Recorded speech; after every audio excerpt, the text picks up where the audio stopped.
Welcome to the Healthy Seas podcast, a show about what we need to do to have just that, healthy seas and a healthy future. I'm your host, DiMiceli, and in each episode, we talk about the problems facing the seas and oceans and the solutions we have to fix them. Come on in, the water's fine.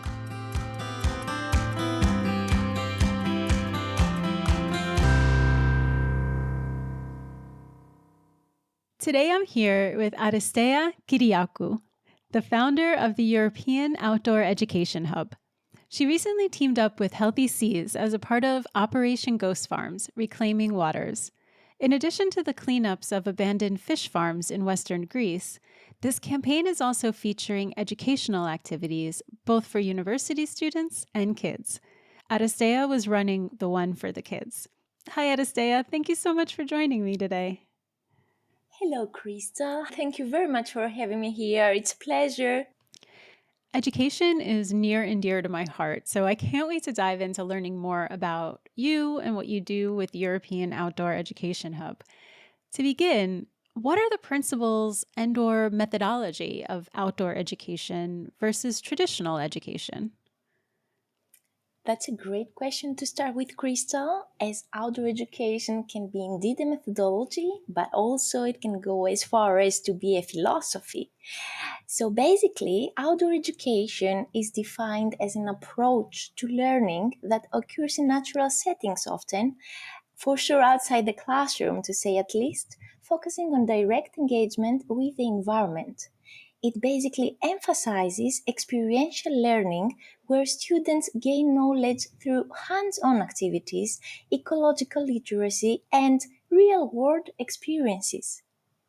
You know, you make me think about how we all probably grew up, the older generations probably grew up on outdoor education, because I remember before we all had screens in front of us, like telephones and iPads and video games. On the weekends, our parents would be like, just go outside, just get outside, do something. Like we would go off and just explore the neighborhood and ride our bikes and go to the creek or just play outside. And that was just the way it was. And now I feel like we've gotten so disconnected from that to the point where now we have to have an outdoor education element to our teaching, because Right. that's so important. We don't want to lose that. We don't want our kids to lose that. So what are some key differences in how a student would learn a subject outdoors versus indoors? Like, how can they complement one another potentially? One of the most basic differences, Crystal, is that learning outdoors engages multiple senses. That's what we want to make our learning more impactful. It means not only to keep reading things out loud, but really engage with all our senses, to smell something, to feel something, to touch, to hear. We are, as you said before, so disconnected from this outdoors world, but that's the real proof of how much we need it, by seeing how memorable our experiences become when we do get such experiences. That's what we try to take advantage of in outdoor education, of how we can best learn. So we create a design of the activities. It's not play anymore. If you wish, it's play with purpose, where we have some curricular goals to achieve. So when we go outside, it doesn't mean that our lesson stops or pauses. The opposite is that is only the beginning of activities that maximize our learning potential.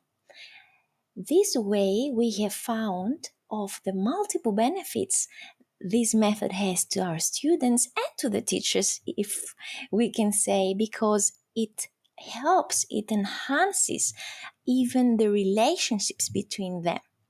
That is how the leaders should work in general, by enhancing relationships, by developing emotions, by acknowledging what is there and how we can do things better for a community. So if a teacher has a certain curriculum that they need to teach, they could utilize outdoor education to enhance what they already have to teach, or is this something separate that they're adding on to their curriculum? That's an excellent question. We actually say that they don't need to change anything at all. We are entirely based on their curriculum in order to redesign an activity that achieves the same goals but in a different way. So, say for example that you want to talk about climate change in the classroom, that can actually appear to be pretty harmful because that can increase the stress levels to students. But nonetheless, it's a matter that we need to address in modern schools and in modern education. So, how can we do that? We take the class outside and we see the temperatures, we see when at which point ice melts. We examine the ecosystems of the local areas. We see how solar energy works, how we can even create alternatives of giving power and energy to our gadgets. So, by doing all this, we create a profound understanding of how climate works. So, things come as a step by step understanding based on what we have close to us first, more accessible. And then the learner realizes things in a way that the students can act on them. They feel empowered because they have understand why, how, when something happens.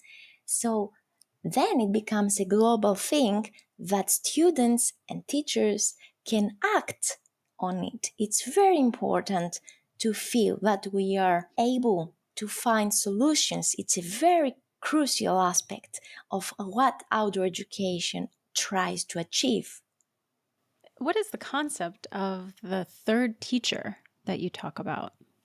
The third teacher is a very fun concept to use because it illustrates right away the importance of the environment in this methodology. So, in outdoor education, we say that the environment is a third teacher because we all assume there is one teacher that we all know, the teacher of the class. Then there is a second teacher that is also evident by how well students teach to each other things. So Mm. that's the second teacher. And then the third teacher, which is a bit more hidden, is our surroundings. It's the trees, it's our sea, our oceans, our grounds, our sun, whatever can be around us that has a story from which we can learn things or by observing it, living and non-living beings. And how does this help in creating a better connection with nature and maybe a better generation for the problems that we will be facing for the oceans and the environment? That's a great question because it actually comes from the steps we talked before, that it goes step by step to an actionable plan by understanding how things work. For example, you don't need to say to a class of students, pick up your trash or your litter when that is an environment they already use, that they perceive as their, I will not say their home, but their classroom, their everyday, There's space. their space. That's right. So by connecting them organically, the connection is there. That's why we talk about cultivating a culture of school communities that are enabled to take action on vital environmental and ocean problems. Let's now talk more specifically about the work that you are doing with Healthy Seas. Tell me about the program that you ran with them. That was a very exciting and successful program, I may say.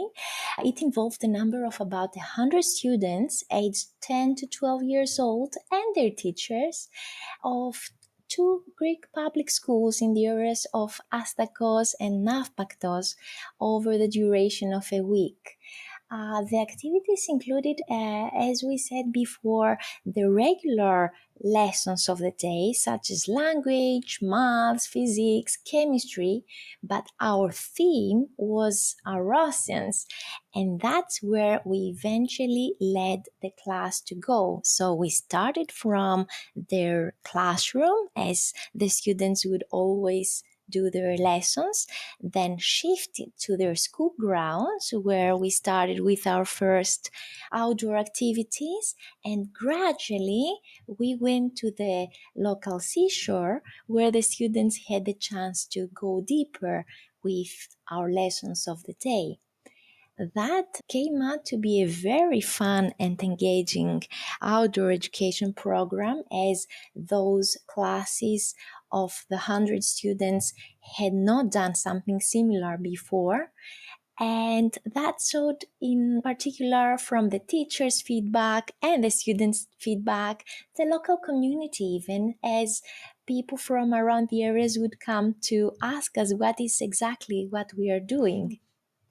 It's so surprising that this school is located so close to the shore and they never bring their students out there to experience it and learn from it. So that's quite a surprise to me. How old were they more or less? They were around 10, 11, and 12 years old. So primary, fourth, fifth, and sixth. And you're so right to say that it's surprising what we have around us, but we don't keep an eye on those elements until something like this perspective of this methodology, for example, can shift our attention to. It happens with everything around us, really. Even in our school grounds, we have treasures, but we don't see things unless something or somebody draws our attention to it. That's the magic moments that we want to experience with other human beings, I would say, with everything around us. Hmm. That's a good point. So tell me about these activities that you designed. Like you said, they were working on their usual lessons, like language and whatnot. But what were some of the activities you did that differentiated from what they would normally do in a regular school day? So all of our activities were experiential. That means that the kids were in teams, in smaller teams, inside the biggest group of their classroom, but they didn't compete with each other. They worked with each other. So that was the context of a very healthy working together context of the day, where the teams had to come up with solutions, try to find the answers themselves, rather than us announcing an answer or the result. The knowledge came from them themselves. It may be surprising that we could start even the day by asking, what do you know of the microplastic, for example, and where do you think this can be found? And the kids would assume that as the micro, especially in Greek, it means small, that the microplastic could be a small plastic bottle of water. At the end of the day, they Oh, could see how small the microplastic really is by having their magnifying lenses and looking for those in the sand, compare them, and examine if they can dissolve or not, as comparison to other natural biodegradable materials. So the whole day was full of aha moments and understanding that this can really be found in our local seashore where we swim every day, where we go with our parents, and let's talk to our parents about that as well. So that is the empowerment of the students we talked about before. They are empowered, they are active agents of giving this knowledge then later to their parents, their grandparents, the local community.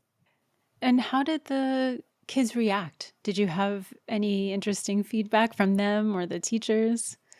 Oh, they were so enthusiastic. It's unreal. They perceive the whole day as a day full of activities and fun, and that is the surprising part that never ceases to surprise me, is how students perceive the outdoor education usually as that we don't do our lesson, whereas in reality they learn 100 times more things. They go much beyond their cognitive goals that we set for the day by also asking further things. So their enthusiasm was amazing to witness. And their teachers actually mentioned that they were surprised by how the students didn't even ask for a break. And they usually do. They Oh, always do. how They can't wait funny. normally for their break time, but they wouldn't even stop to have a tiny break for drinking some water. We would have to say, now let's pause for a moment, drink some water. Oh, that's fantastic. Yeah. And yet, so they still received the same information essentially that they would Mm, have traditionally, but that's they were so right. much more engaged and excited about it. That's That's encouraging to right. hear. I That's love it. right. In fact, we went much beyond the curricular goals we had set for the day, Oh, and really? be yeah, that's right. And the fact that we achieved them building better bonds with their classmates, with their teachers, with their environment, that was much beyond any measure we could do For to sure. prove the benefits of this program. If it's so beneficial, what are the obstacles to implementing outdoor education more widely? Now, that is one of the questions that has kept me academically active over the years. I would say I keep researching that, and I try to put on the table all the potential obstacles that teachers across countries report they have, because if we know what these are, then that means we can propose things that can tackle these obstacles so that outdoor education becomes the everyday life for many more schools. Crystal, from what I've researched in more than 3 countries, I would say at this point, the obstacles are common. They are usually the lack of time for preparation on the teacher's side. They are the lack of resources. So that means teachers don't have any manuals, any books, any trainings, any further seminars on what outdoor education is, how they can be in this methodology, how can they adopt it, and how they can really work with it. So this lack of resources is a very basic obstacle. And of course, another obstacle is how we see the curriculum as quite rigid. Although in our organization, as we explained earlier, we work with it by redesigning the activities. So we don't manipulate curricular goals, we only enhance it. So, as an organization, we are here to support school communities actively, practically, by not only creating the resources that they lack, but also to provide the training they need. We hope that this can be something that we can scale up for the next year, so that we work with more schools around Europe to facilitate this process. We really want to see schools thriving in outdoor education.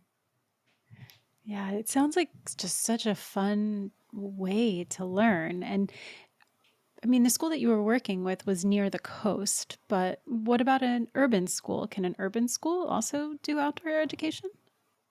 Absolutely, absolutely. That is actually a motto I love saying, that every school can. Every Hmm. school can.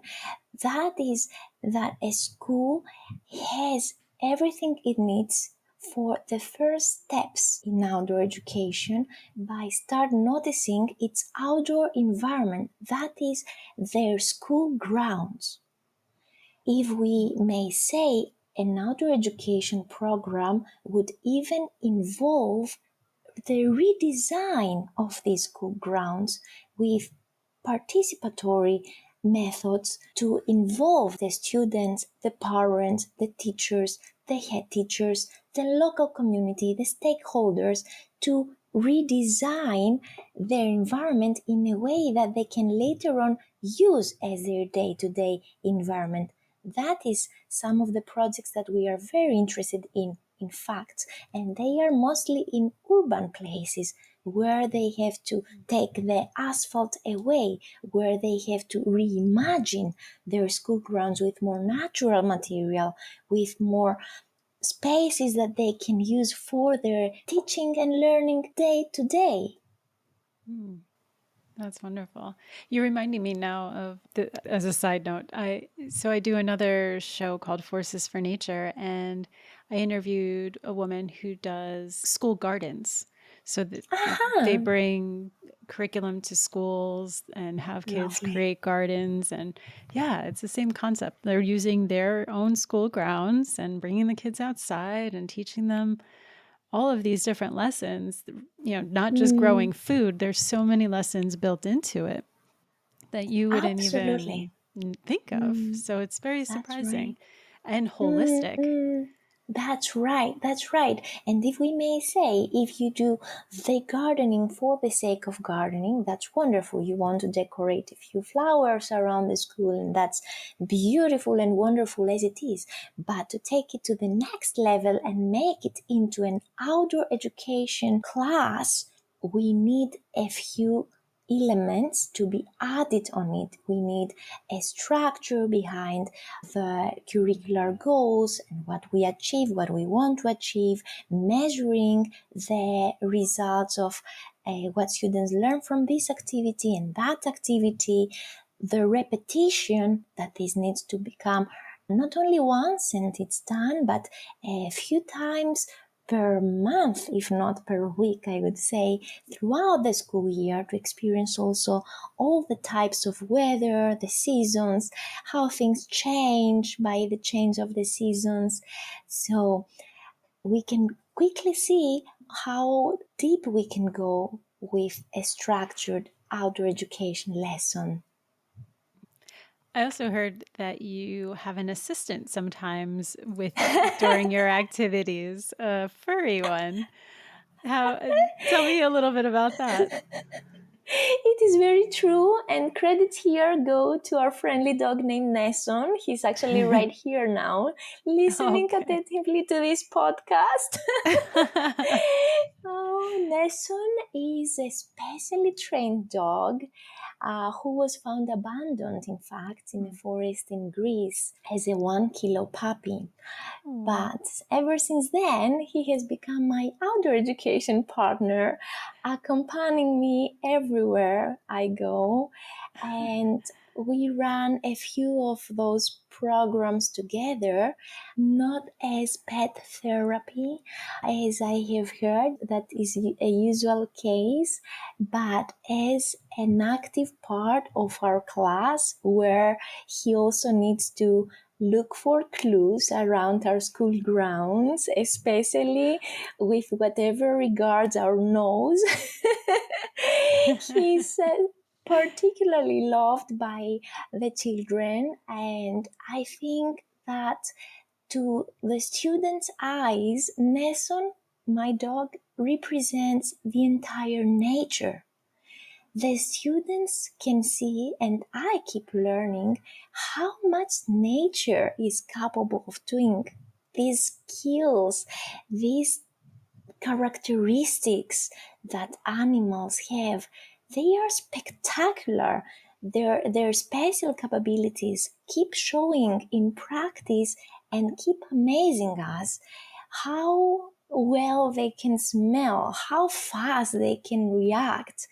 So by bringing Nathan with me, he is a constant lesson for everyone, And I particularly engaged him in activities that require putting our nose to further action, reflexes, and movement in the school grounds. He's an expert, and I'm very grateful that I had the chance to find him. Nice. That's so fun. How do you measure the impact of your programs on participants' development and learning? We measure the impact of our programs by scientifically rigor methods, and that is informed by our academic background. That means through questionnaires, through extensive feedback we ask from all the participants, with scales that we structure. We always want to back each and every program we execute by academic research, and that is because we intend to fill in gaps that we have noticed in the realm of education, and specifically in our effort to make outdoor education accessible and show in general to the wider audience what we can achieve through this. So we try to be very careful with our data collection, data analysis, and we partner with universities.